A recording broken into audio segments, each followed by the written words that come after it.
नमस्कार, मी सुवर्णा जोशी। सुरुवातच अर्थात आज दिवसभरात लक्ष लागलेलं आहे की मुख्यमंत्री उद्धव ठाकरे 1 वाजता काय संवाद साधतील। काही वेळामध्ये ते राज्यातल्या जनतेशी संवाद साधणार आहेत। वेगवेगळे विषय आहेत ज्या विषयावर ते भाष्य करू शकतात, ते काही घोषणा करतात का याकडेही सगळ्यांचं लक्ष आहे।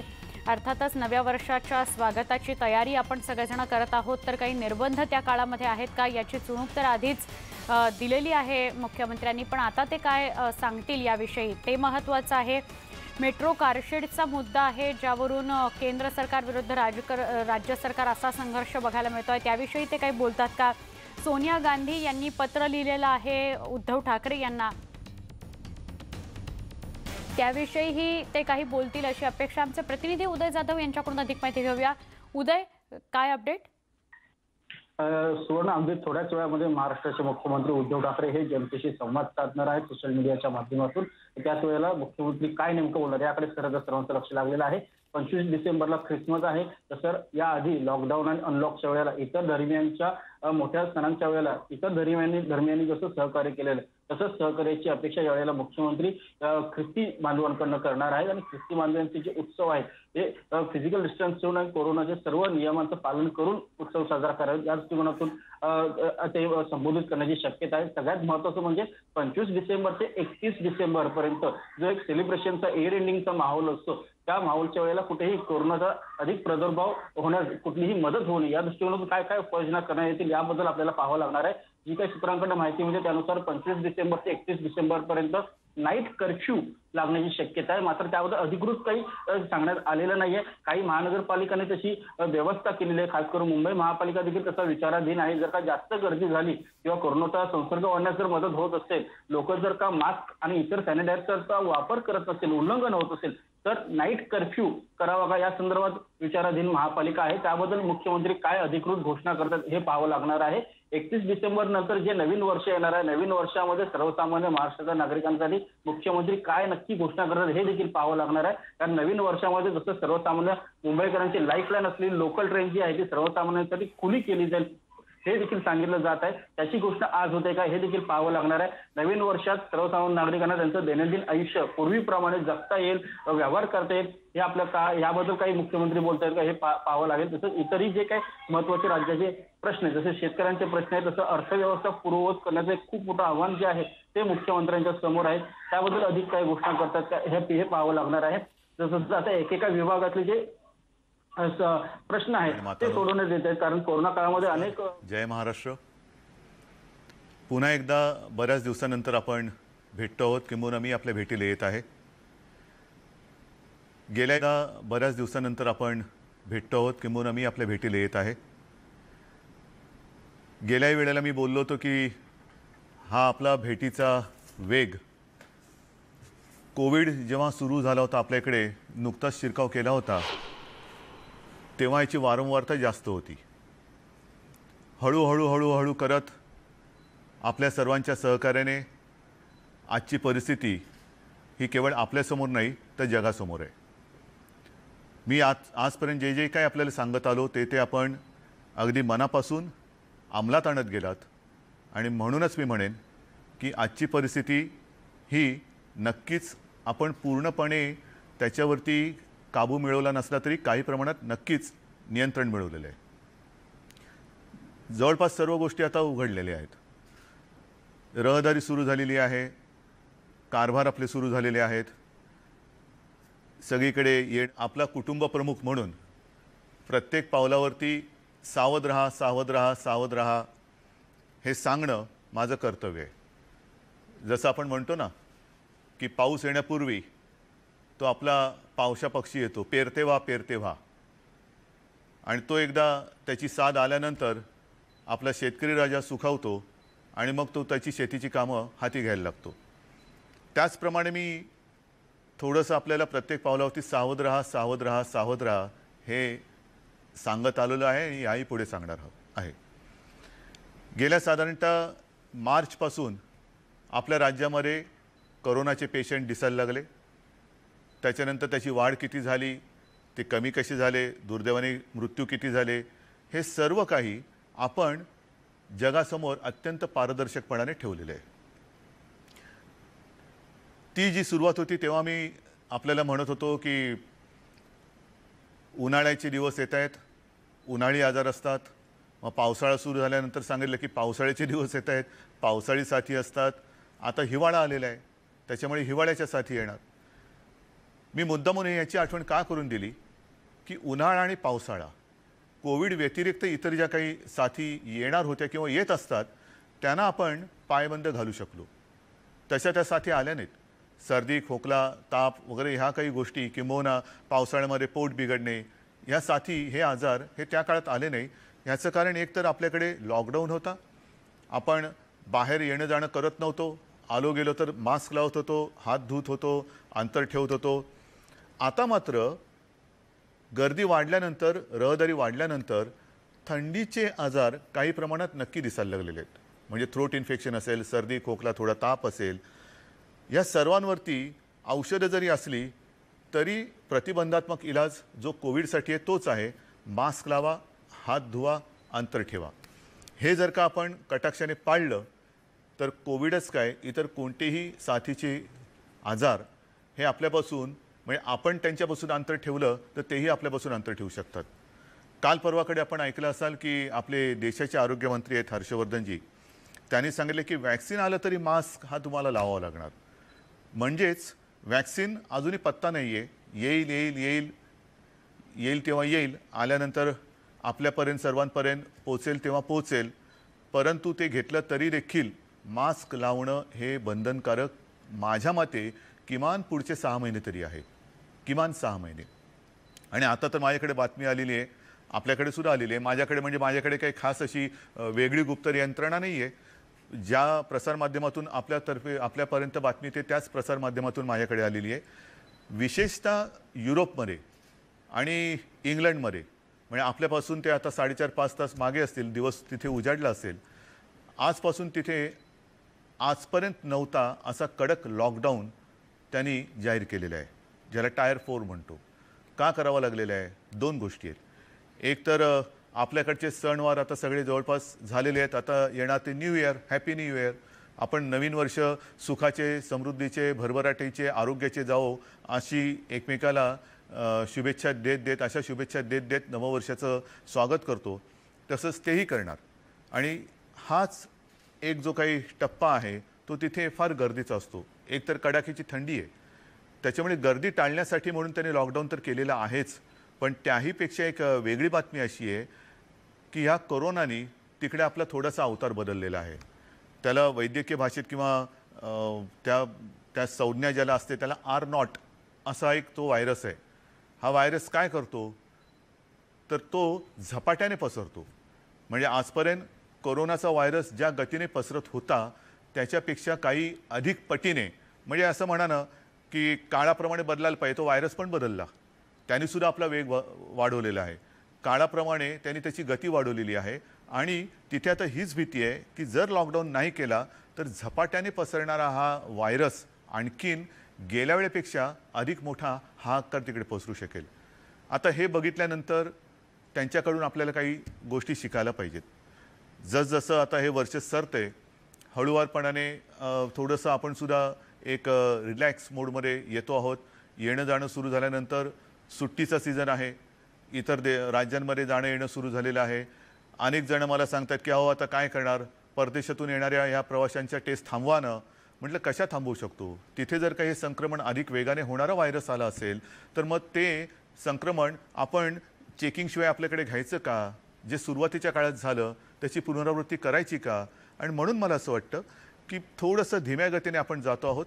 काही जणांनी तर मला म्हणजे आपले जे काही तज्ज्ञ लोक आहेत त्यांनी तर सांगितलेले की आता नवीन वर्षाच्या सुमारास नाईट कर्फ्यू जाहीर करा. काही जणांनी सांगितलं की पुन्हा एकदा लॉकडाऊन जाहीर करा. मी आपल्याला पहिलंच विचारलेलं आहे की करायचं का हे? मला नाही वाटत करण्याची गरज आहे. याचं कारण आपण आता नाही म्हटलं तरी यातून अनुभवातून शहाणपण आपल्याला आलेलं आहे. आजपर्यंत काय केलं तर काय होतं आणि काय नाही केलं तर काय नाही होत हे आपण पूर्ण शिकलेलो आहोत. आणि म्हणून मला असं वाटतं अजूनही आपण एका त्या धोक्याच्या वळणावरती आहोत. नाईट कर्फ्यू कायद्याच्याने लावू शकतो, लॉकडाऊन कायद्याने लावू शकतो. पण आपण स्वतःहून, अनेक जणांना मला धन्यवाद द्यायचे आहेत की मी फिरताना ठिकठिकाणी बघतो बरेच जण म्हणजे 70-75% लोक तरी स्वतःच्या चेहऱ्यावरती तोंडावरती मास्क घालून हे फिरत असतात. पण उरलेले जे आहेत त्यांना मात्र मी सूचना देतोय की कृपा करून आपणही ही बंधनं पाळा. कारण आपण केवळ आपल्यालाच धोका निर्माण होते असं वागत नाही, तर जर का कर्मधर्म सुयोगाने आपण जर का संसर्गित झालात तर आपल्या माध्यमातून उरलेले 70-75% लोक जे सावधानता बाळगत आहेत, खबरदारी घेत आहेत, त्यांना हा धोका होऊ शकतो, आपल्या कुटुंबियांना हा धोका होऊ शकतो. म्हणून हा जीवाशी खेळ करू नका. आनंद हा थोडे दिवस आपल्याला त्याच्यावरती बंधनं घालण्याची गरज आहे. आणि मला असं वाटतं की आजारापेक्षा इलाजापेक्षा आपण काळजी घेतलेली बरी. आणि म्हणून मी जी माझी नागरिक माता भगिनी आणि बांधव आहेत त्यांना सांगतोय की आपण अजूनही सार्वजनिक ठिकाणी येता जाताना मास्कचा वापर करत नसाल तर स्वतःसाठी, आपल्या कुटुंबियांसाठी आणि आपल्या इतरत्र सगळ्या समाजासाठी मास्क हे सार्वजनिक ठिकाणी वापरण्याचं शस्त्र आहे जे कोरोनापासून आपला बचाव करू शकतो. असो, ह्या गोष्टी आपल्यापर्यंत सर्व पोचत आलेल्या आहेत. मी पोचवण्याचा प्रयत्न करत आहे. पुन्हा एकदा सांगतो की नवीन वर्षाचं स्वागत करताना आपण सावध राहा. अगदी लग्नसराईमध्ये सुद्धा लग्नसराई सुरू झालेली आहे. आपली एक प्रथा आहे, परंपरा आहे. आपण आमंत्रण घेऊन जायचं आणि यायचं. हां, सहकुटुंब सहपरिवार लग्नाला आलंच पाहिजे. हे आपल्या आप्तसखियांना आमंत्रण द्या, कोरोनाला देऊ नका. अनेक ठिकाणी मी बघतो लग्नामध्ये सुद्धा गर्दी वाढते आहे. मग फोटो काढताना जरा मास्क काढून फोटो काढू ना. ठीक आहे, पण जरा अंतर ठेवा. कारण हा व्हायरस कसा कुठून कधी घुसेल हे सांगता येत नाही. म्हणून ही सावधानता बाळगणं अत्यंत गरजेचं आहे. आता ही सावधानता बाळगल्यानंतर आणखीन एक गोष्ट मला आवर्जून त्याचा उल्लेख नक्कीच करावा असं वाटतो. तो म्हणजे गेल्या 28 नोव्हेंबरला आपल्या सर्वांच्या आशीर्वादाने आपल्या ह्या सरकारने, महाविकास आघाडीच्या सरकारने 1 वर्ष पूर्ण केलं. अनेक जण डोळे लावून बसले होते की आत्ता पडेल, मग पडेल, उद्या पडेल. आता पडलंच, हे चालणारच नाही. पण करता करता आपल्या आशीर्वादाने आणि आपल्या विश्वासाने या सरकारने 1 वर्ष तर पूर्ण केलंच. पण ते वर्ष पूर्ण करताना जगात 100 वर्षापूर्वी कदाचित अशी परिस्थिती जी आली होती, त्याच्यानंतर आरोग्यविषयक जी बिकट परिस्थिती जगभर निर्माण झालेली आहे तिचा सामना करत करत आणि अर्थात राजकीय हल्ले परतवत विकास करत 1 वर्ष पूर्ण केलेलं आहे. हो, विकास नक्कीच केलेला आहे. मी गेल्या महिन्यापासून आता विकास कामं जी आपल्या राज्यामध्ये सुरू आहेत त्यांची पाहणी स्वतः सुरू केलेली आहे. सुरुवातच केली ती माननीय हिंदू हृदय सम्राट बाळासाहेब ठाकरे समृद्धी महामार्गाच्या एकूण कामाच्या प्रगतीचा आढावा घेऊन. नागपूरपासून सुरुवात केली. मध्ये 2-3 ठिकाणी उतरलो. रस्त्याचा दर्जा पाहिला. मग वन्य प्राण्यांसाठी त्याला अंडरपास कसे दिलेले आहेत, काम किती वेगाने चाललेलं आहे, मग ते काम कधी पूर्ण होईल. आणि तिथे आपल्याला कल्पना असेल, मी सर्वांशी बोलून जाहीर केलं की येत्या 1 मेपर्यंत नागपूर ते शिर्डी हा जो काय टप्पा आहे हा वाहतुकीला आपण उघडत आहोत. नागपूर ते शिर्डी. त्याच्यानंतर आता सिंधुदुर्गचा एअरपोर्ट जो गेल्या 1 मेला आपण सुरू करणार होतो पण कोरोनामुळे थांबलं, कारण त्याची काही उपकरणं ही परदेशातून येणं बाकी होतं. ती आल्यानंतर येत्या जानेवारी महिन्यामध्ये तो विमानतळ हा आपल्यासाठी खुला करण्याचा आपला प्रयत्न आहे. नव्हे, तो पूर्ण केल्याशिवाय आम्ही राहणार नाही. अनेक गोष्टी आहेत. मग मी कोयन्याचं धरण बघून आलो, कारण तो एक चमत्कार आहे. मोठं धरण आहे, आपल्याला आपल्या आयुष्यात प्रकाश टाकणारं ते एक महत्त्वाचं केंद्र आहे. ते केंद्र मी बघून आलो. मुंबईचा कोस्टल रोड पाहिला. लोणावळ्याच्या इथे सुद्धा जो मुंबई पुणे रस्ता आहे त्याच्यात आपला प्रवास हा प्रवासाचा वेळ आणखीन कमी करणारं एक टनल, मोठं टनल, त्याची प्रगती बघून आलो.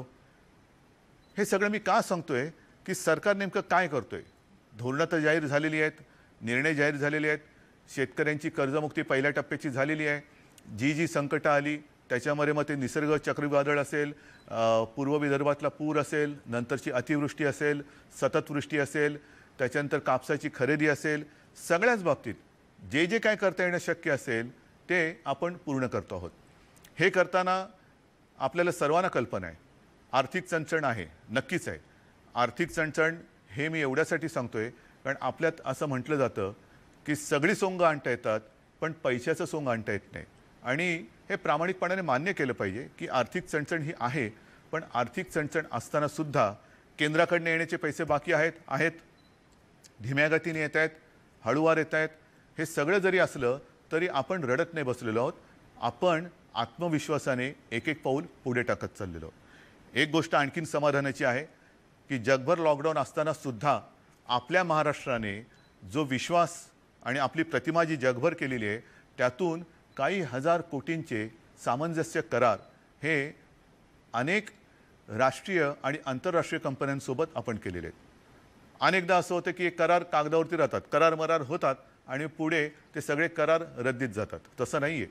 मी आपल्याला गेल्या वेळेला सांगितलं होतं की जून जुलैमध्ये जे करार झाले होते त्यातले जवळपास 70% काम म्हणजे काय, जागेची देणं असेल, त्यांचं कागदपत्रांची पूर्तता असेल, ह्या सगळ्या गोष्टी ह्या पूर्ण झालेल्या आहेत. त्याच्यात आणखीन आता प्रगती झालेली असेल. तर एकूण काय की आपण ह्या सगळ्या गोष्टी करतो आहोत, करत चाललेलो आहोत. मध्ये 2 दिवसाचं आपलं विधानसभेचं अधिवेशन झालं. त्या अधिवेशनाच्या शेवटच्या टप्प्यात मी जाहीर केलं की आपला महाराष्ट्र हा गडकिल्ल्यांचा आहे, लढवयांचा आहे, छत्रपती शिवाजी महाराजांचा आहे, तसाच तो आपल्या साधू संतांचा आणि देवादिकांचा पण आहे. एक संस्कार आपल्याला महाराष्ट्राला आहेत, संस्कृती आपल्या महाराष्ट्राची आहे. आपल्याकडे संस्कृती आहे, विकृती नाही आहे. हा जो काही वारसा आहे, वसा आहे, तो वारसा हा आपण जपला पाहिजे. मग काय करायचं? संस्कार आणि संस्कृती आहेच, पण आपली जी काही श्रद्धास्थानं आहेत ती म्हणजे आपली प्राचीन मंदिरं. अनेक मंदिरं मी मुद्दामून एक उदाहरण देईन की काही वर्षांपूर्वी मी आपल्या मुंबईच्या बाजूला अंबरनाथचं मंदिर आहे, अंबरनाथ शिवमंदिर, त्या अंबरनाथच्या मंदिरात गेलो होतो काही वर्षांपूर्वी. जाताना नाकावरती रुमाल ठेवूनच आत जावं लागलं. म्हणजे आसपास जणू काही उकिरडा होता, कोणाचंही लक्ष नव्हतं. आपले भक्तगण येत आहेत, करणार काय, मंदिरात जायचे. पण मंदिरात जाताना एक भावना पाहिजे, एक पवित्र भावना पाहिजे, पावित्र्य पाहिजे, स्वच्छता पाहिजे. ही तिथे काही नव्हती. आणि मग त्याच्यानंतर मी अभिमानाने सांगेन आपला खासदार जो श्रीकांत शिंदे आहे, श्रीकांतला मी सांगितलं की अरे श्रीकांत, तुझ्या वॉर्डामध्ये हा मोठा असा हा ठेवा आहे, काहीतरी कर. आणि त्याच्यानंतर त्यांनी जे काही तिथे केलेलं आहे अजूनही करतोय. अंबरनाथ महोत्सव सुरू केला, आणखीन तिकडे सुधारणा करतोय, बऱ्याच काही गोष्टी करतोय. अशा पद्धतीने एवढ्या जरी नसल्या तरी निदान साफसफाई, स्वच्छता, येण्या जाण्याची उत्तम सोय, जर कोणी तिकडे आजूबाजूला राहायचं म्हटलं तर राहण्याची सोय, एक बाग बगीचा, म्हणजे गेल्याबरोबर वाटलं पाहिजे मंदिरात जाण्याच्या आधीपासून मनात एक पवित्र भावना निर्माण झाली पाहिजे. मग काही ठिकाणी मंदिरांची डागडुजी असेल तर ती करण्यासाठी सुद्धा आपण एक योजना आता राबवत आहोत. या अशा सगळ्या गोष्टी करतोय. म्हणजे संस्कृती आहे, विकास आहे, कृषी आहे, शिक्षण आहे. शिक्षणाच्या बाबतीत मात्र अजूनही थोडीशी अडचण आहे, जरूर आहे, कारण करोना अजूनही तसा जात नाही आहे. आपण मध्ये प्रयत्न केला शाळा उघडण्याचा. आता शाळा उघडायच्या का? काही पालकांचं म्हणणं आहे आणि ते बरोबर आहे, कारण परदेशामध्ये शालेय विद्यार्थ्यांना सुद्धा कोरोना झालेला आहे आणि म्हणून आपण थोडंसं धीम्या गतीने त्याच्याकडे जातो आहोत. लवकरात लवकर आपण निर्णय घेण्याचा प्रयत्न आहे, पण याच्यासाठी मला आपलीच मदत लागणार आहे. आपण जर का ही सगळी पथ्य पाळली आणि कोरोनाचा जो जोर आहे तो आपण पूर्ण खाली जसा आत्ता आणलेला आहे तसाच तो ठेवला किंवा आणखीन खाली नेऊ शकलो तर शाळासुद्धा आपल्याला बिनधोकपणाने लवकर उघडता येतील. विकास करत असताना नवीन नवीन काही गोष्टी येत आहेत, त्या वेळोवेळी मी आपल्याला सांगतो. काही जणांचं म्हणणं आहे की विकासाच्या आड काय येता तुम्ही? कुठे आलो विकासाच्या आड? समृद्धी महामार्गाचा विकास किंबहुना प्रगती मी बघितली, अनेक ठिकाणी अजूनही मी जाणार आहे. म्हणजे आज आपल्याशी बोलल्यानंतर मी मुंबईतल्या मेट्रोच्या कामांची प्रगती बघायला जातोय. त्याच्या आधी गेल्या महिन्यामध्ये मुंबईचा जो कोस्टल रोड आहे त्याची पाहणी करायला गेलो होतो. आता हे मी करतोय. मग काही जण म्हणतील ही कामं काय आम्ही सुरू केली तीच कामं आहेतच, पण एक काहीतरी ठरवा. मी कामाला स्थगिती देतोय का कामाची प्रगती बघतोय? मी कामाची प्रगती बघतोय, त्याच्यावरती स्वतः लक्ष ठेवतोय. कोस्टल रोडसुद्धा हे मूळ आपलं स्वप्न. अनेक वर्षांपासून त्याच्यावरती चर्चा सुरू होती. एकदा दोनदा तीनदा त्याचे प्लान्स बनवले गेले असा न्यायचा का तसा न्यायचा, इकडनं अंडरग्राऊंड जायचं का तिकडनं फ्लायओव्हरनी जायचं, ही चर्चा करून करून करून आता तो गेल्या 1-2 वर्षापूर्वी त्याची सुरुवात झाली. सुरुवात झाल्यानंतर आपले कोळी बांधव आहेत, त्यांचा थोडा एक गैरसमज होता, ते कोर्टामध्ये गेले. आपण कोर्टामध्ये जाऊन आपली बाजू मांडली, त्यांना समजून सांगितलं आणि आता मात्र तो वेगाने सुरू झालेला आहे. हे अशा गोष्टी होत असतात. आपल्याला लक्षात असेल की मुंबई पुणा रस्तासुद्धा जे शिवसेना प्रमुखांचं स्वप्न जाहीर केल्यानंतर त्यालाही विरोध झाला होता. हिंदू हृदय सम्राट बाळासाहेब ठाकरे समृद्धी महामार्ग जाहीर केल्यानंतर तिथेही काही शेतकऱ्यांनी विरोध केला होता. मी स्वतः गेलो होतो. माझ्यासोबत एकनाथ शिंदे त्याही वेळेला ह्याच खात्याचे मंत्री होते. आम्ही संभाजीनगरला गेलो, जालनाला गेलो, मुंबईमध्ये काही बैठका घेतल्या आणि त्यातून आम्ही मार्ग काढला. तर ह्या गोष्टी मी का सांगतोय, तर एखादा प्रकल्प जाहीर केल्यानंतर तो प्रकल्प काही जण त्याला विरोध करतात, त्यांची समजूत काढावी लागते. काही ठिकाणी आपल्याला थोडासा प्रकल्प बदलावा लागतो, काही ठिकाणी आपल्याकडे जसजसं काळ बदलतो तसतसं त्याची व्याप्ती वाढते, ती वाढवावी लागते. नवीन तंत्रज्ञान येतं, ते आणावं लागतं. आता हे मी तुम्हाला सांगत असताना अमरावतीला लोअर पेडी सिंचन प्रकल्प एक आहे, लोअर पेडी सिंचन प्रकल्प. आता प्रकल्प काय होता, या प्रकल्पाचा खर्च माझ्यासमोर मी कागद घेऊन बोलतोय, 2008-9 साली 594 कोटी होता. तो 16-17 मध्ये वाढून साधारणतः 1600 कोटी झाला. आता काय झालं, मुख्य जो कालवा होता त्याच्यावरती साधारणतः 111 कोटी रुपये खर्च झाल्यानंतर मग आपल्या लक्षात आलं की आता पाईपातून पाणी पुरवठा केला पाहिजे. आपण ते कालव्याचं काम बंद केलं आणि पाईपलाईनच्या माध्यमातून पाणी पुरवठा सुरू झाला. म्हणजे काय झालं, सुरुवातीला जे आखलं होतं ते अर्धवट राहिलं आणि नवीन आपल्याला वाटलं की हे हिताचं आहे. ते हिताचं जे आहे ते करणं हे सरकारचं काम आहे. विकास कामं विकास विकास विकास घाईमध्ये काहीतरी केलं म्हणजे विकास होतोच असं नाही. काही वेळेला आपण येता जाताना रस्त्यावरती वाचतो ट्रॅफिकसाठी, ॲक्सिडेंट होऊ नये म्हणून अतिघाई संकटात नेई, आणि त्याच्यासाठी अतिघाई करणं हे विकासाचं मी नाही म्हणेन विकासाचं एक साधन आहे. आपल्याला विकास पाहिजे आणि हा विकास आत्तापुरता नसून पुढच्या काही काळासाठी पाहिजे. त्याच्यानंतर आणखीन एक आहे शेलगाव बॅरेज जळगाव. आता तिथे सुद्धा प्रकल्पाची मूळ किंमत होती 198, ती पहिली त्याच्या सुधारित मान्यता झाली 699, आता झाली 968. त्याच्यानंतर काय झालं, 2011-12 मध्ये तापी नदीतील मोठ्या पुरामुळे पाणी वाढून धरणाच्या दरवाजांची जी पातळी होती ती साधारणतः 9.25 मीटरने वाढवण्यात आली. पण त्याच्यामुळे काय झालं की खर्चात 190 कोटी वाढ झाली आणि या दरवाजांवरील 80 कोटी खर्च जो झाला होता तो बुडीत खात्यात गेला. आता झालं ना असं. मग हे मी तुम्हाला का सांगतोय, साहजिकच आहे सध्या ज्याच्यावरून थैथयाट केला जातोय तो कांजूरमार्गचा विषय, मेट्रो कारशेड.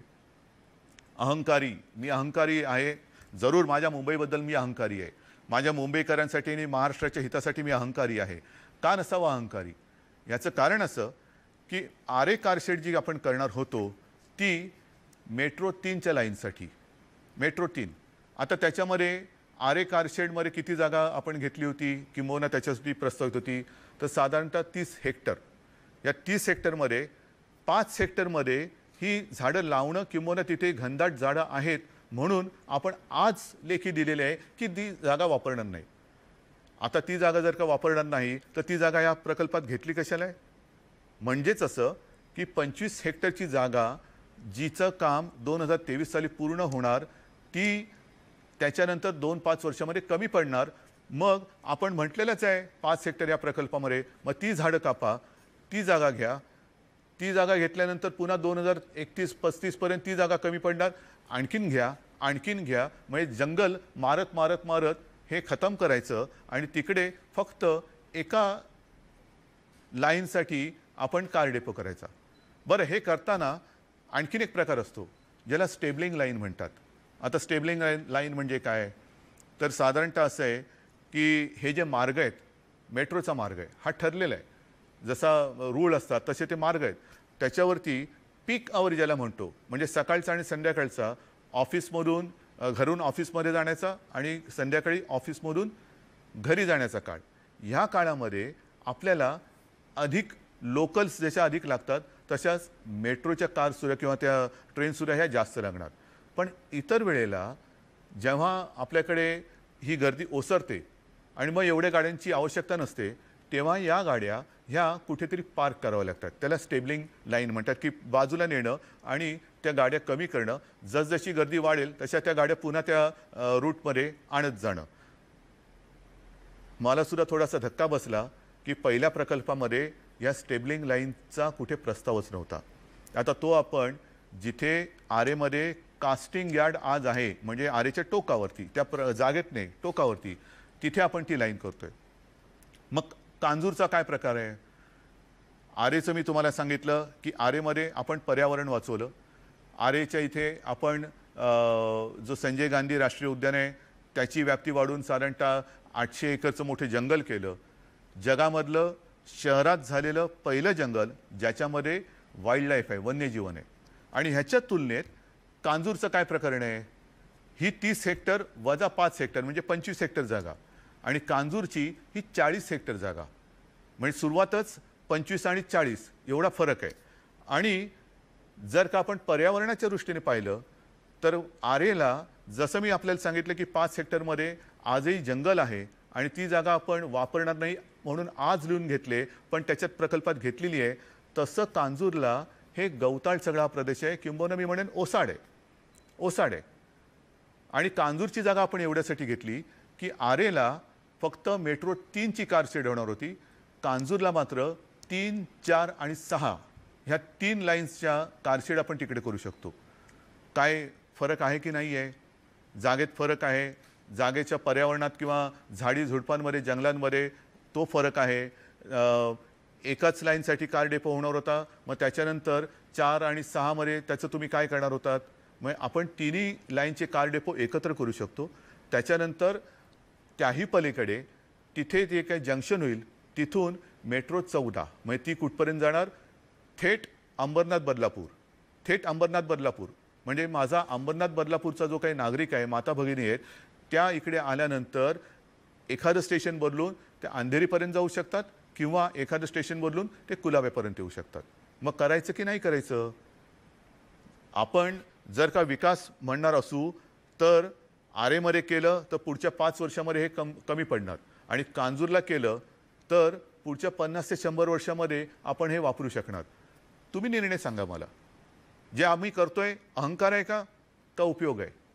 शेवटी माझं कर्तव्य आहे, मी राज्याचा मुख्यमंत्री म्हटल्यानंतर माझ्या राज्यासाठी, माझ्या जनतेच्या हितासाठी पुढच्या 5, 50, 100 वर्षासाठी जे उपयुक्त राहील ते करणं हे मी मुख्यमंत्री म्हणून करणार. ह्याच्यात चूक काय?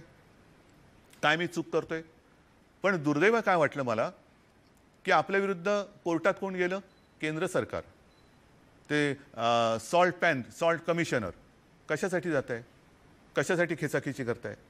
मग जर का खेचाखेची करायचीच असेल तर केंद्राचे जे काही प्रकल्प आहेत, बुलेट ट्रेनचा प्रकल्प, ही आपल्या राज्याची हक्काची मोक्याची जागा, म्हणजे ज्याचा उल्लेख कदाचित जगातला सर्वात जास्त महागडा भूखंड अशी होऊ शकेल, असं वर्णन होऊ शकेल असा बांद्रा कुर्ला कॉम्प्लेक्सचा भूखंड काही हजार कोटींचा हा आपण बुलेट ट्रेनला दिला. त्याच्यावरचं इंटरनॅशनल फायनान्स सेंटर हे इतर राज्यामध्ये गेलं. आम्ही खळखळ नाही केली. बुलेट ट्रेनला विरोध होतोय त्या शेतकऱ्यांना मी भेटलो, वाढवणला विरोध होतोय त्या शेतकऱ्यांना मी भेटलो. शेतकऱ्यांना नुसतं अडवून ठेवायचं, त्यांच्यावरती थंड पाण्याचे फवारे मारायचे, असं नाही चालणार, असं नाही चालणार. ही लोकशाही नाही आहे. त्यांच्याशी मी बोलतोय, भेटतोय, परंतु ज्या ज्या वेळेला इतर केंद्राचे प्रकल्प येतात तेव्हा आपण खळखळ न करता जमीन देतो. मग ही जमीन भले केंद्राची असेल नसेल त्याचा वाद हा सोडवू शकतो आपण. काही बिल्डर तिकडे गेलेले आहेत, पण वाद आहे म्हणून जागा सोडून द्यायची? मग वाद सोडवणार कोण आणि कोणाच्या घशात ही जागा जाणार? बिल्डरच्या. मग त्याच्यापेक्षा केंद्राने आणि राज्यांनी एकत्र बसून जर वाद सोडवला तर ही राज्याची जागा, जनतेची जागा, तुमची माझी नाही आहे, ही जनतेची जागा आहे. उद्या आम्ही नसू, तुम्ही नसाल, पण जनता असेल, जनतेच्या पिढ्या असतील, त्यांची जागा ही त्यांच्या वापरासाठी जर का आपण उपयोगात आणू शकणार असू आणि आणू इच्छित असू तर ह्याच्यावरनं खेचाखेची का करायची? चला या बसा. जे काय आहे ते तुझं माझं न करता, किंबहुना आणखीन एक गोष्ट अशी आहे की मुंबईमध्ये दरवेळेला पावसाळ्यामध्ये बातम्या येतात, मुंबईची तुंबई झाली, तुंबई झाली. आता हे खूप आता घासून घासून गुळगुळीत झाले, तुंबई तुंबई तुंबई. हे एक तर मान्य केलं पाहिजे की मुंबईची भौगोलिक मांडणी रचना ही समुद्रसपाटीपासून काही ठिकाणी खाली आहे. मग अतिवृष्टी झाली आणि समुद्राला भरती असली तर मुंबईतलं पाणी समुद्रात जाण्याच्या ऐवजी समुद्राचं पाणी मुंबईत येतं, हे सत्य आहे. आणि ह्या सत्याला सामोरं जाताना आपण जी पंपिंग स्टेशन्स करतो आहोत, काही ठिकाणी पंपिंग स्टेशन्स केलेली आहेत, त्या पंपिंग स्टेशनचा उपयोग काय, तर अतिवृष्टी आणि भरती असते तेव्हा त्याच्या तोंडावरची, त्या पंपिंग स्टेशनच्या तोंडावरची जी गेट्स असतात ती आपण बंद करतो. सगळं पाणी जे शहरातलं वाहत येतं ते पंप करून समुद्रात टाकतो. आता ही पंपिंग स्टेशन्स ही नक्कीच उपयोगाची आहेत, पण ही पंपिंग स्टेशन्स करताना माहुलचं पंपिंग स्टेशन आहे. पुन्हा ती जागा ही मिठागराची जागा आहे. गेले काही दिवस काही वर्ष ही आपण महापालिकेच्या वतीने, राज्याच्या वतीने, मी सुद्धा स्वतः बोललेलो आहे केंद्रात, आम्हाला जागा द्या, आमच्या मुंबईकरांचा त्रास आम्हाला वाचवायचा आहे, मुंबईकरांना पूरमुक्त करायचं आहे. निर्णय येतोय, जागा मिळणार, मग त्याच्यानंतर टेंडर निघणार, मग ते पंपिंग स्टेशन होणार. कशासाठी हा विलंब? कोणासाठी आपण आहोत? आपण जनतेचे सेवक आहोत. ज्याप्रमाणे आपले माननीय पंतप्रधान स्वतःला पंतप्रधान म्हणण्याच्या ऐवजी प्रधान सेवक म्हणतात, तर ते प्रधान सेवक म्हणत असतील तर आपण कोण आहोत? आपण सुद्धा जनतेचे सेवक आहोत. मग जे जनतेच्या हितासाठी आपण करू इच्छितो ते जर न करता आपण आपल्या प्रतिष्ठेचा प्रश्न करणार असू तर मला असं वाटतं आपण खुर्चीत बसायला लायक नाही आहोत. आणि म्हणून मला असं वाटतं की जो काय वाद चाललेला आहे तो राज्य किंवा जनतेच्या हिताचा नाही आहे. तुमची जागा माझी जागा, मग तुमचे प्रकल्प आम्ही अडवायचे, आमचे प्रकल्प तुम्ही अडवायचे, आणि जेव्हा 5 वर्ष पूर्ण होतील तेव्हा काय केलं? काही केलं नाही, आडवाआडवी केली. हा कद्रूपणा आहे. हा कद्रूपणा सोडायला पाहिजे. माझं तर विरोधी पक्षाला एक आवाहन आहे, आज ह्या माध्यमातून करतोय की चला या, आम्ही तुम्हाला ह्याचं श्रेय द्यायला तयार आहोत की तुम्ही कांजूरचा प्रकल्प तुम्हालाही माहिती आहे, ह्याच्यामध्ये एक तर केंद्र सरकारने ही जागा ह्याच्यात, आता त्याच्यामध्ये किचकटपणात मी जात नाही कारण त्याचे कागदपत्र दोन्हीकडे आहेत. आम्ही आमची जागा म्हणतोय, त्यालाही आधार आहे. तुम्हाला काही आधार असेल तुम्ही घ्या, मध्ये कोणी बिल्डर असेल ते करा. पण माझं विरोधी पक्षाला म्हणणं आहे, चला तुम्ही हा प्रश्न सोडवा, कारण हा प्रश्न तसा बसलो तो सुटू शकतोय. तुम्हाला मी श्रेय देतो, तुम्हाला श्रेय देतो, पण इथे माझ्या इगोचा विषय नाही आहे आणि तो तुमच्याही असता कामा नये.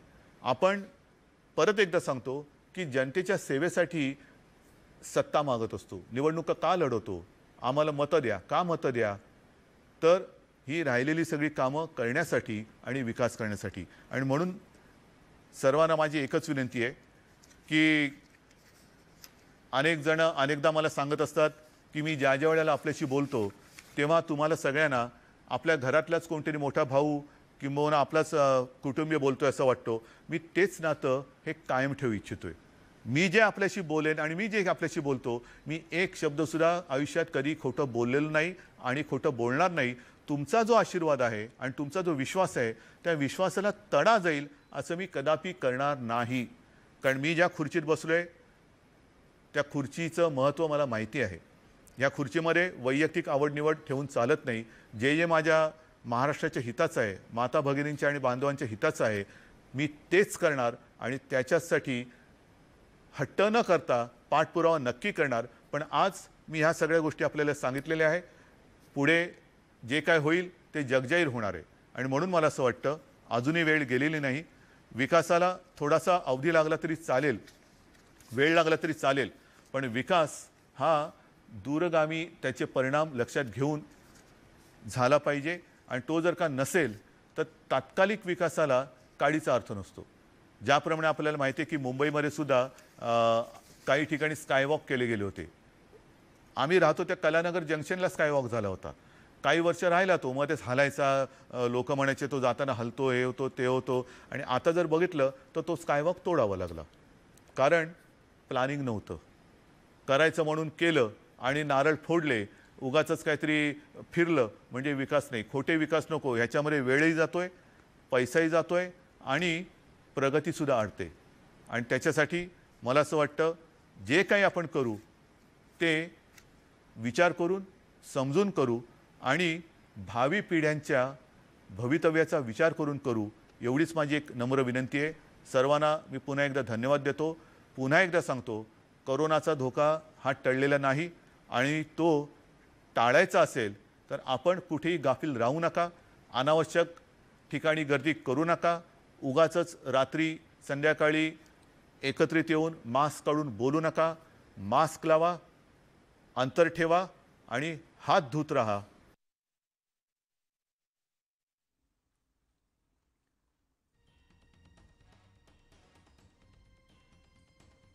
मुख्यमंत्री आता आपण बघतोय जनतेशी संवाद साधतात आणि त्यामध्ये कारशेडचा मुद्दाच आहे. त्याचबरोबर विकासासाठी देखील अनेक मुद्द्यांना त्यांनी आता स्पर्श केला. तात्कालिक विकासाबद्दल देखील त्यांनी महत्त्वाचा मुद्दा मांडला की तात्कालिक विकासाला अर्थ नाही. त्याचबरोबर बुलेट ट्रेन असेल, कांजूरची कारशेड असेल, या सगळ्याबद्दल त्यांनी सरकारची बाजू नेमकी काय आहे हे देखील आता स्पष्ट केलेलं आहे. विकास हा दूरगामीच असायला हवा असं देखील त्यांनी आता स्पष्ट केलं आणि त्याचबरोबर काही काळामध्ये त्यांनी कशा प्रकारे राज्यभर सुरू असलेल्या विकास कामांचा कसा आढावा घेतला याबद्दल देखील त्यांनी आता माहिती दिली आहे. त्याचबरोबर स्कायवॉकचा मुद्दा असेल, त्या इतर जी महत्त्वाची कामं आहेत, समृद्धी महामार्ग कधीपासून सेवेत येईल, त्याचबरोबर कोयना धरणाला त्यांनी भेट दिली होती, हा मुद्दा होताच. आणि त्या व्यतिरिक्त चिपी विमानतळ देखील लवकरात लवकर जनतेच्या सेवेत उपलब्ध होईल या सगळ्याचा देखील आढावा आता त्यांनी घेतलेला आहे. त्यामुळे आत्ताच्या क्षणाचे हे महत्त्वाचे अपडेट्स. मुख्यमंत्र्यांनी आता संवाद साधला. मुंबईमध्ये नवीन पंपिंग स्टेशन आहे आणि मुंबईला आता पूरमुक्त करायचं आहे असं देखील त्यांनी म्हटलंय. पाणी साचू नये यासाठी आता मुंबईकरांना या त्रासातून त्यांची सुटका व्हावी यासाठी प्रयत्न करणार असल्याचं देखील आता मुख्यमंत्री म्हणाले आहेत. आपण बघतोय मुख्यमंत्र्यांनी आता काही वेळापूर्वीच संवाद साधला आणि त्याचबरोबर सगळ्यात महत्त्वाचं म्हणजे कांजूर कारशेडवरून जे रणकंदन सुरू आहे त्याच्यामध्ये त्यांनी विरोधकांना स्पष्टपणे म्हटलेलं आहे की हवं असेल तर आम्ही तुम्हाला क्रेडिट देऊ, पण हा मुद्दा सॉल्व्ह करण्यासाठी तुम्ही पुढे या, याचं सगळं श्रेय तुम्ही घ्या, पण हा मुद्दा सोडवा अशा आशयाचं देखील त्यांनी आता विधान केलंय. अधिक बोलणार आहोत अतुल भातखळकर आता आपल्या सोबत आहेत. अतुल भातखळकरजी, तुमची पहिली प्रतिक्रिया मुख्यमंत्र्यांच्या या सगळ्या निवेदनाबद्दलची? नाही, मुख्यमंत्र्यांचं सगळं जे काही आजचं भाषण होतं तेच ते होतं आणि आपल्या हातून चूक घडल्यानंतर पश्चातदग्धपणे आज ते उशीर झाला तरी चालेल पण विकास हा विकास असला पाहिजे वगैरे असं केविलवाणं स्वतःच्या चुकांचं समर्थन करत होते. विरोधकांनी कधीच कांजूरमार्गच्या शेडला विरोध केलेला नाहीये ना आम्ही विरोध केलाय. मुंबईकर म्हणून आणि भारतीय जनता पार्टी म्हणून आमची एकच मागणं आहे, ज्याप्रमाणे प्लॅन आहे त्याप्रमाणे करा. तुम्हाला पाहिजे तो वेगळा करा, पण डेडलाईन पाळा. जेव्हा मेट्रो तुम्हाला पूर्ण करायची ठरलेलं आहे 21 डिसेंबरला, तेव्हा ती पूर्ण करा. पण केवळ बालहट्टापायी आणि अहंकारापायी त्यांनी हे निर्णय घेतले. न्यायालयाच्या थपडावर थपडा बसल्या आणि मग त्याचं काहीतरी केविलवाणं समर्थन करण्याकरता अमरावतीचा कुठला तरी एक धरणाचा प्रोजेक्टची कॉस्ट कशी वाढली आणि मग त्यात कसे बदल करावे लागले. राज्याच्या मुख्यमंत्र्याला इतकं केविलवाणं झालेलं मी कधीच पाहिलं नाही. हे मुंबईकरांचं दुर्दैव आहे. त्यांनी अजूनही याच्यात दुरुस्ती करावी. आम्ही पहिल्याच दिवशी हे म्हटलंय, आरे मध्ये कारशेडच्या कामाला परत एकदा प्रारंभ करा. आम्ही ॲफिडेव्हिट करून देतो महाराष्ट्र भारतीय जनता पार्टीच्या वतीने. आम्ही जिंकलो ते हरले असं आम्ही काहीही म्हणणार नाही, कारण 1.5 कोटी मुंबईकरांना मेट्रो पाहिजे आहे. आणि हे सगळं ते सांगताना सौनक समितीने सांगितलं ना त्यांनी नेमलेल्या, मग त्या समितीचा रिपोर्ट त्यांनी का नाकारला हे त्यांनी सांगावं. केंद्रावर दूषण देण्यात काय अर्थ आहे? केंद्र आमच्या विरोधात गेलं. अहो, केंद्र नाही गेलं. सिटी सिव्हिल कोर्टामध्ये खासगी विकासकांचा दावा आहे. ज्या फेसबुक लाईव्ह मध्ये त्यांनी कांजूरमार्गची घोषणा केली त्या फेसबुक लाईव्ह मध्ये राज्याचे मुख्यमंत्री जनतेशी खोटं बोलले किंवा त्यांना अधिकाऱ्यांकडनं फसवलं गेलं, हा त्याचा अर्थ आहे. आणि त्यामुळे त्यांनी अजूनही अहंकाराचा प्रश्न करू नये. आणि आम्ही सांगितल्याप्रमाणे आम्ही हे त्या दिवशी म्हटलेलं आहे, आम्ही ॲफिडेव्हिट करून देतो आणि आम्ही जिंकलो आणि ते हरले असं म्हणणार नाही. आरेमध्ये कारशेडच्या कामाला प्रारंभ करा. आजही वेळ गेलेली नाहीये. 22च्या मध्यापर्यंत मेट्रो पूर्ण होईल. अतुलजी, पण त्यांनी एकीकडे म्हटलंय की आम्ही विरोधकांना आता आवाहन करतोय की वाटल्यास या सगळ्याचं श्रेय तुम्ही घ्या, पण यासाठी पुढाकार घेऊन किंवा हे सॉल्व्ह करण्यासाठी म्हणजे याच्यावर आता काय म्हणू आपण म्हणू शकतो की हे आता पूर्ण करण्यासाठी आता तुम्ही देखील पुढे या असं देखील त्यांनी म्हटलंय. यावर विरोधक म्हणून काय प्रतिक्रिया? त्यांनी आव्हान करण्याच्या आधी कांजूरमार्गच्या संदर्भात उच्च न्यायालयाचा निर्णय आल्यानंतर आम्ही हे म्हटलेलं आहे ना की आमच्या दृष्टीने श्रेयवादाचा मुद्दा नाही, पण विकासाचं राजकारण कोण करताय तर स्वतः उद्धव ठाकरे करतायत. जलयुक्त शिवारची चौकशी करू, ती योजना बंद केली, नवी योजनेचा पत्ता नाही. मेट्रोची कारशेड कुठल्याही टेक्नो फिजिबल रिपोर्ट शिवाय आणि त्यांनी नेमलेल्या समितीचा अहवाल धुडकावत त्यांनी त्या ठिकाणी ती हलवली आणि हा इथला प्रकल्प रद्द केला. त्यामुळे आम्ही मदत करायला तर पहिल्या दिवसापासून तयार आहोत. आणि मी त्या दिवशीच हो म्हटलं होतं की त्यांच्या नेतृत्वाखाली आम्ही केंद्राकडे जायला तयार होतो. पण प्रश्न केंद्राचा नाहीच आहे. प्रश्न 6 दावे त्या जमिनीवर आहेत, सिटी सिव्हिल कोर्टात चालू आहेत. दुर्दैवाने राज्याचे मुख्यमंत्री यांनी ज्या दिवशी घोषणा या संदर्भातली केली त्या दिवशी ते महाराष्ट्राच्या आणि मुंबईच्या जनतेशी खोटं बोलले, ही वस्तुस्थिती. धन्यवाद तुमच्या प्रतिक्रियेबद्दल. यानंतर आपण जाणार आहोत न्यूज 18 लोकमतचे संपादक आशुतोष पाटील आता आपल्या सोबत आहेत. आशुतोष, आपण बघतोय की कशा रीतीने विरोधकांनी देखील मुख्यमंत्र्यांच्या विधानाचा समाचार घेतला. त्यांनी तर म्हटलंय की आधीपासून आम्ही यासाठी तयार आहोत आणि आतापर्यंत खोटं बोललेले आहेत मुख्यमंत्री, असं देखील आता त्यांनी आरोप केला. आणि विकासाचं राजकारण आम्ही नाही तर मुख्यमंत्रीच करतात असा आरोप आता विरोधी पक्षांनी केलाय. रेणुका, महाराष्ट्राच्या जनतेसमोर दोन्हीकडच्या बाजू न्यूज 18 लोकमत ठेवतंय. पण हे स्पष्ट आहे की राजकारण सुरू आहे. एक महत्वाकांक्षी प्रकल्प, भारताची आर्थिक राजधानी असलेलं हे शहर आहे आणि या शहरातला एक महत्वाकांक्षी प्रकल्प सत्ताधारी पक्ष आणि विरोधी पक्ष यांच्या राजकारणामुळे याला दिरंगाई होते. हे मुंबईकरांचं नुकसान आहे. कांजूरमार्गची जागा योग्य की अयोग्य यावर भारतीय जनता पक्ष आणि विरोधी पक्ष जे दावे करतंय त्या दाव्यांना खोडून काढणारं आजचं मुख्यमंत्र्यांचं हे फेसबुक लाईव्ह होतं. अतिशय प्रभावीपणे मुख्यमंत्र्यांनी मुद्दे खरं म्हणजे आज मांडलेले आहेत. ही कारशेड, कांजूरची जागा कशा पद्धतीने फ्युचर प्रोजेक्टच्या दृष्टीने, अगदी त्यांनी अंबरनाथ मेट्रोचं उदाहरण दिलं, त्या दृष्टीने कशा प्रकारे योग्य आहे हे देखील चांगल्या प्रकारे सांगितलं. आणि या जर बाजू तपासून पाहिल्या तर खरं म्हणजे त्यांनी जे आवाहन केलंय विरोधी पक्षाला की तुम्ही समोरासमोर बसा आणि यावर आपण चर्चा करून मार्ग करू.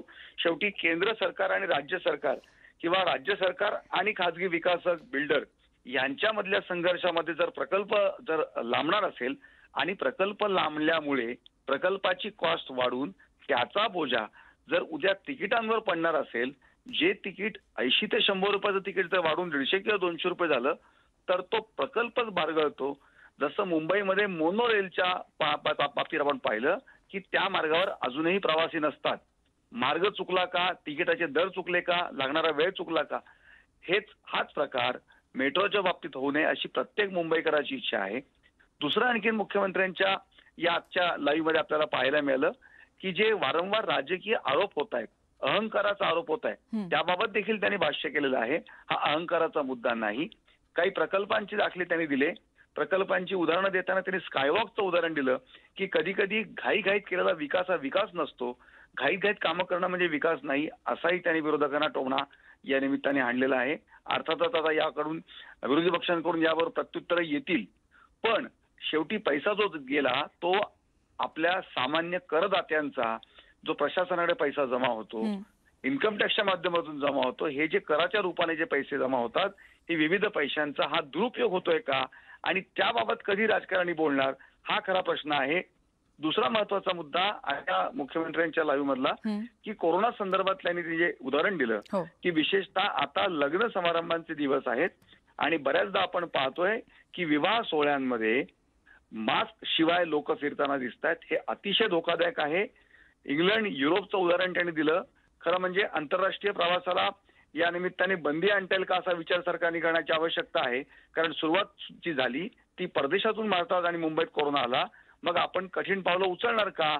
कारण आता इयर एंडच्या निमित्ताने आज न्यूज 18 लोकमत वृत्तमालिका दाखवते की एकतर अनेक ठिकाणी पर्यटन स्थळ गर्दी होते, पर्यटनाच्या ठिकाणी अनेक जे धोके आहेत त्याकडे दुर्लक्ष होतंय.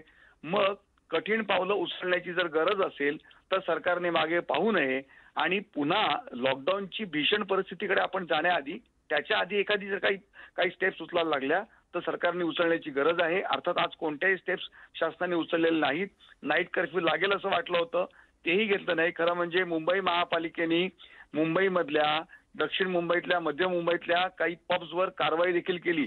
अनेक लोक, शेकडो लोक बिना मास्क फिरत होते आणि आता जसजसा इयर एंड जवळ येतोय तशी रात्रीची वर्दळ, रात्रीची गर्दी, मुंबईमधलं जे पार्टी कल्चर आहे, पब कल्चर आहे, त्या दृष्टीने सरकार काही कडक पावलं उचलेल का अशी एक शंका होती. पण अजूनही त्याबाबत सरकारने काही निर्णय घेतला नाहीये.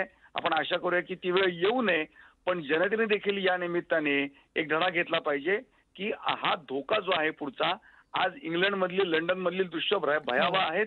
लोक शहर सोडून जात आहेत आणि असे जर लोक तिकडून जर काही जर नवा संसर्ग आहे R2 लेवलचा, हा जर मुंबईत आणि भारतात यायचा नसेल तर त्याच दृष्टीने महाराष्ट्राची जनता मुख्यमंत्र्यांकडे आशेने पाहते की त्या दृष्टीने काही कडक पावलं उचलण्याची गरज आहे.